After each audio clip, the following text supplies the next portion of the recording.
Talofa lava, this is Pacific Waves from RNZ Pacific. I'm Susana Suisuiki. Coming up, they're not only coming to church for spiritual nourishment, it's a hub of information. Samoan church leaders gather in Auckland to discuss critical health issues. Also, we are isolated and the more help that we can get, the better it is for our students. High school students in Niue struggle to pass NCEA, and a watchdog group in PNG says the government fails to show how it's funding basic services.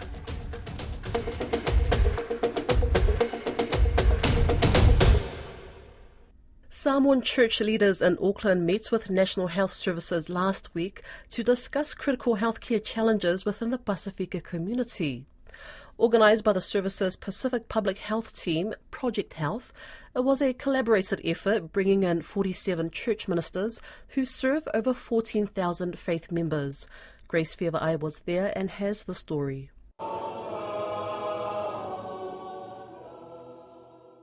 It was all smiles and good spirits here at the one-day conference that brought Samoan church ministers from the Efaka Sa denomination together.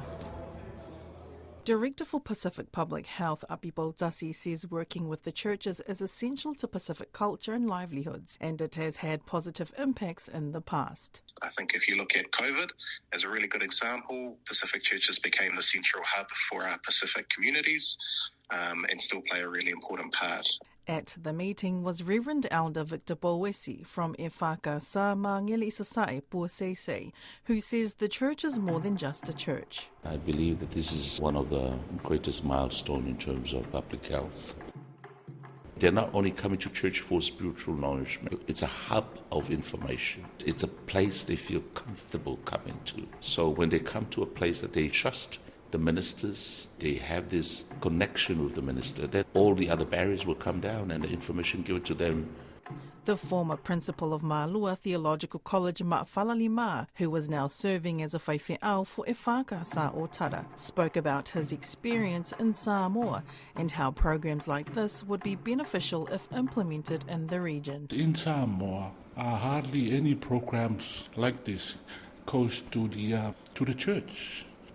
It's basically to the village community and the women's community, but hardly any involvement of local congregation.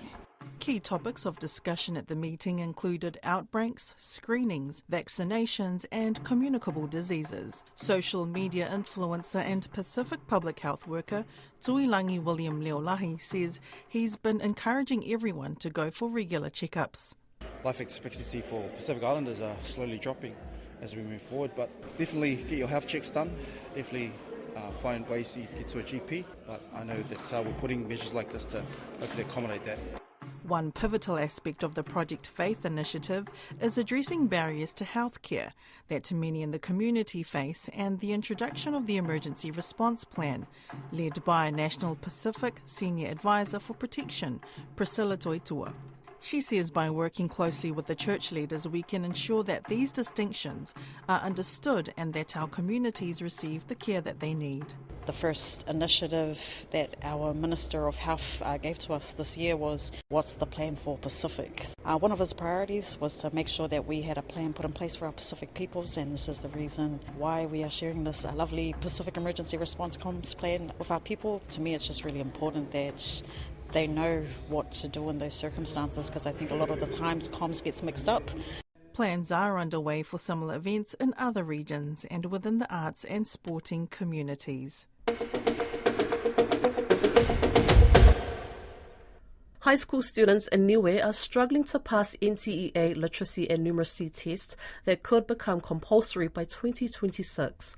It comes as the island grapples with a declining population as people leave for better wages in New Zealand. Caleb Fotheringham has more.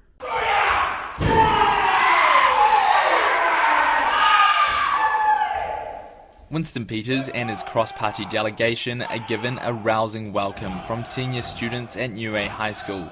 It's followed by each visiting New Zealand Member of Parliament giving a few encouraging words.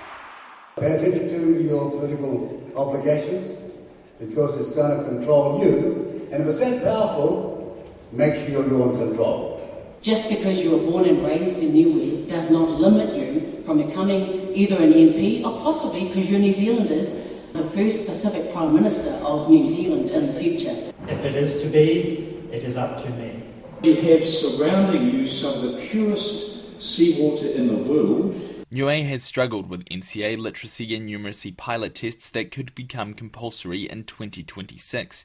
Out of 242 Cook Island and Niuean students in June last year, only 18% passed reading, 45% passed writing, and 23% passed numeracy. Niue High School principal Charles Ione says his school found it difficult to incorporate the teaching behind the new curriculum. We are isolated, and the more help that we can get, the better it is for our students. At the end of the day, yeah, we are realm countries and we're doing New Zealand curriculum, and sometimes feel like the students are disadvantaged because of that isolation. Niue has a population of around 1,600, and like other Pacific nations, it's been struggling to retain its population. Minister of Education Sonia Talangi says people leave for education and employment but never return. She says the island is unable to compete with New Zealand's high wages. We're happy for those in New Zealand who are succeeding, who are able to build their lives, but at the same time we need people to come back to Niue to realise and appreciate the value that Niue has and to help build it with us as Niueans. Avi Rubin, business owner and director of the Chamber of Commerce, has lived in Niue for the last 32 years. He has 4 children and says his biggest challenge is convincing them to stay. A lot of it have to start from home. Just explaining to the kids that there is other opportunities and chances around the world, but the quality of life and the security is here. New Zealand's Foreign Affairs Minister Winston Peters says the more self-reliant Niue becomes, the bigger the population can also get. He sees tourism as an obvious growth area. At the moment, Niue's government has a deficit of more than 15 million New Zealand dollars. But Premier Dalton Tangilangi is not concerned, saying every country in the world is in a deficit. Mr Tangilangi says his focus is on the environment first, not the economy. Look after the environment first, and the economy will follow that. It's simple as that. There's plenty of people there that loves to go to places where the environment's intact and how people care for the environment and the oceans, and that's exactly what we're doing. Like the Premier, Mr Rubin isn't too worried about economic growth, saying it's up to the people to decide how far they want to take it. Most of us live here because of the quality of life. I can have the same businesses anywhere else in the world and make 5 times as much, and I did. I had other businesses before I came here, when I was very young. We live here because the balance of work and family is fantastic.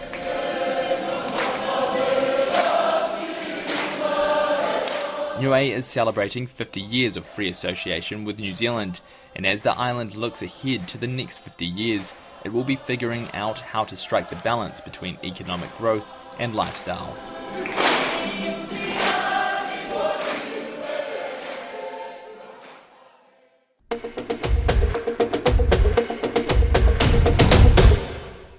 In Papua New Guinea, the national government has been channeling funds to district development authorities to cover basic health, education and infrastructure services.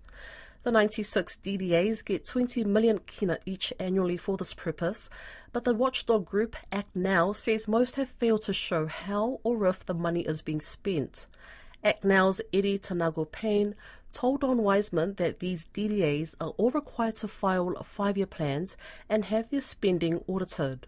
It's very, very concerning. It is very, very concerning. It's the lack of plans. It's the lack of publicly or supposedly publicly available documents like the 5-year plans, for example, the acquittal reports, or people are supposed to know how they're going to be benefiting from these public monies. There is really lack of proper planning at the level, the district level or local level, where it is undermining the service delivery at the very heart of the population. When we talk about the districts, we're talking local level government, and these districts are getting money from the government. What sort of money does a typical district get? When we refer to district in this context, we're referring to the local district, which is the district that is where the heart of the population of Papua New Guinea is, majority. In 2014, the government came up with this concept called the District Development Authority. The concept was to ensure the better service delivery down to these local districts. there is presence of government felt at the very local level. It's about 96 districts, and they've been each given 10 million kina since then. Last year, the Maraperosa government decided to increase it. So now each one is getting 20 million kina each. That's a lot of money. Exactly. And that is intended for what? That is intended for the basic service delivery at the local level, health, education, infrastructure. Yeah, so that's basic services at the local level. So the monies are meant for that. However, how these monies are being spent is very, very concerning because public monies have to be spent according to a plan. They have to be spent according to a budget. It's 2 years since the last election, and the number of districts that have plans, for example, are very, very concerning. It is also concerning when we don't see districts having financial budgets. There is really no publicly available documents like the 5-year plan or the budgets that people can actually have access to, especially people in the districts or people at the constituents. They have to know how they're going to benefit from the funds that are being given by the government to each of the districts. Is there enough talent, enough ability within these districts to draw up these plans, to manage the money and so on? Do they have the talent? There is talent. There are officers that are in Waigani who have people who are assigned to assist district come up with these plans. It is now the prerogative of the districts to come up with such initiatives and come out and seek help if there is no help within their disposal. There is. We don't want to use this as an excuse for people not to come up with plans because it is a very, very important document. Do we know what has happened to the money? Has it disappeared or is it sitting in bank accounts? Well, in the floor of parliament, we see MPs who are, or the minister, finance minister or the prime minister who says that monies have been dispersed to districts. 20 million kina each for the districts have been given to each district. So monies have been given. The problem now is how these monies have been spent is not clear. There is no budget, there is no planning, and even more so, there is no accountability in terms of providing acquittals, providing audits, zero at all. So this is very, very concerning as an organization where we've started this initiative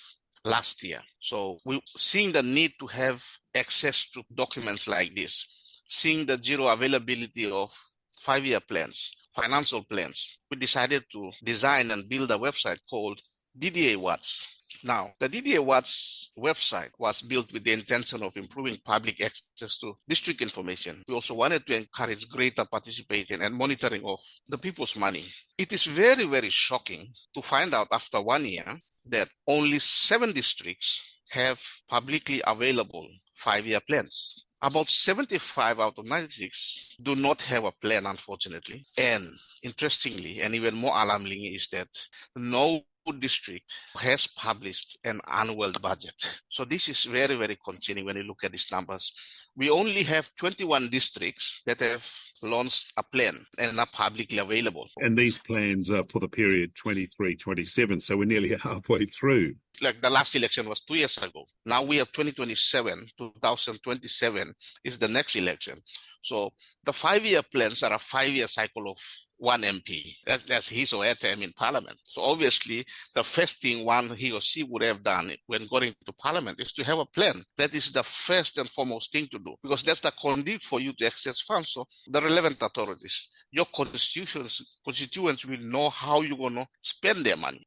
As I said, it is very, very alarming where we only have 21 districts that have plans. Majority are yet to have plans. All of them do not have annual budgets publicly or published available in a public domain which is accessible by people. It is very, very concerning. You want to see a lot of people, a lot of the general public taking a lot more interest in trying to keep these people a bit more honest. Exactly. And the thing is this, if you know how and what's going to happen to your money, that's when you will be asking why things are not happening. There'll be social accountability. If I have a budget, if I know that in a 5-year plan in my district that there's going to be a hospital built within this time period and by this contractor, and if things do not happen, because I knew already at that particular location at this time, these things are supposed to happen, then I can ask questions. Why are things not happening? It's because people do not know. That's why they are shut and they're thinking that miracle is going to happen out of anywhere. This is something that we want everybody to be talking about, because it's an important service delivery mechanism for our people in the rural, the majority of whom are rural based. And if these systems are not working, if there is no transparency and accountability, if there is corruption within those systems, then obviously our people will be the ones that are going to be very, very much the ones suffering. And it's been going on for a while that now we've taken it as it's normal, it's a norm. It's not normal. It's not normal. And we want everybody to be demanding. And part of the contribution as an organization we have is ensuring that these DDAs or district development authorities are transparent, are accountable. They're making sure that they have documents, they have plans, they have budgets, acquittals, everything's available to people. That's Pacific Waves for today. To listen back, head over to rnz.co.nz/Pacific. We're also on Spotify, Apple and iHeartRadio. From myself and the RNZ Pacific team, tō whā sui fua.